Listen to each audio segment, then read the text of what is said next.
Now today's one is a little bit more serious than the usual videos, but please, please, please watch it, and please watch right till the end because it's an important one. This is something that I've been meaning to talk about for quite some time now because I sort of started looking into it last year, and that is my relationship with fast fashion. So earlier on I was sat eating my lunch and I decided to look up some facts of the fast fashion industry, some of which I already knew from watching a few things like Stacey Dooley's documentary called Fashion's Dirty Secret. It was kind of one of those things that really made me think about my decisions and making conscious decisions with what I was buying. So I thought I'd tell you guys a few more facts. I'm gonna say most of them pretty shocking, so stay with me. You will be shook. So as a little definition, fast fashion is basically all of your high street brands, so it's inexpensive clothing that is being rapidly produced most of the time in other countries to basically keep up with the modern day fashion trends. Now, to get into it, back in the day there only used to be 2 fashion seasons, which was spring, summer and autumn, winter. Now, as much as we still have these, it's got to a point now where we have an alarming amount of seasons in the fashion industry, which are specifically designed so people always feel like they are unfashionable if they don't have the latest thing. So when I was looking it up, we now have 52 fashion seasons, and that number is rapidly growing anyway because there's always a new season, like festival seasons. In addition to having so many seasons, the fast fashion garments are actually specifically designed to fall apart quicker, so people are then going back to the shops and consuming more because their things are already breaking. Fashion resource consumption is set to double by 2030, and it's already pretty insane how much it is consuming. You don't even understand. I'm so mad about it. So just keep it in mind that it's set to double by 2030, and then listen to these ones. To produce enough polyester for the year in the fashion industry, it's roughly using about 70 million barrels of oil every single year just to... 70 million barrels of oil to produce enough polyester for a year. And then that polyester takes around 200 years to decompose. So just let that sink in. We'll move on to the next one. Probably the most shocking one on the entire list, and this is one that I already kind of knew, but just reading into it even more was...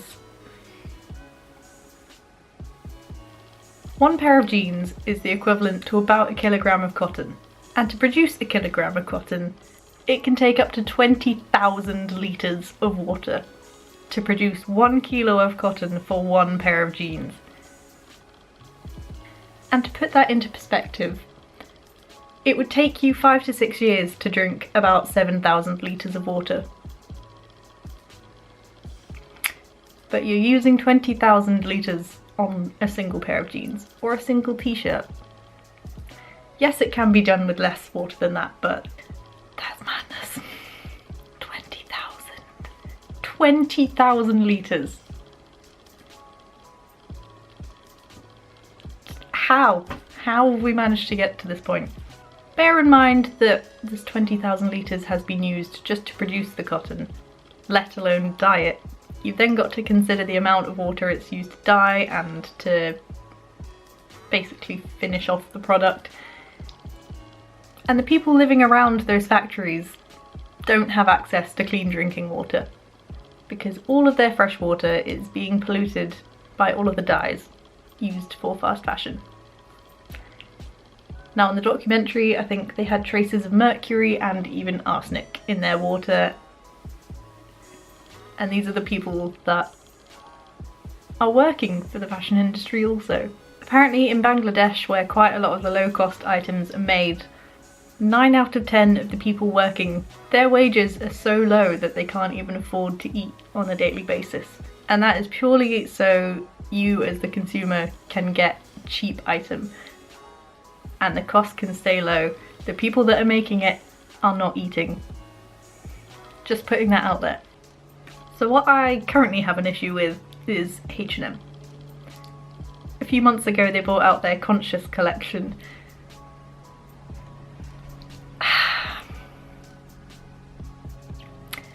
This is basically a brand that is greenwashing their customers. Same as BP are doing right now. They are completely greenwashing their entire Instagram. It's all lies, they're not even square. Back to H&M. They also have the clothes recycling points. Now, I'm not saying that they don't recycle the clothes, but sources also say that in the same year that they bought out the Conscious collection and all of this recycling clothing scheme, they also burned 19 tons of clothing that had gone out of fashion. To put that in terms of actual clothes, that's the equivalent of about 50,000 pairs of jeans. Conscious collection, my ass. If they're gonna go on about how they're trying to be more eco-conscious and sustainable, they might want to rethink doing that. I'm not saying it's just fast fashion industry that has problems with it. I'm basically pleading with you to go and buy secondhand wherever possible. Charity shops have some great stuff in at the moment. Depop is the love of my life, and I am more addicted to that app than anything else. Not only is it a good idea because then the fast fashion industry will start producing less and less, but it's also because only about 10% of the clothes that are donated to charity shops or anything else actually get sold, and then the rest go to landfill because there's just not enough people buying secondhand. There is not enough. So yeah, that wasn't exactly the video that I intended to make today, but after doing that research, figured I should probably put it out there.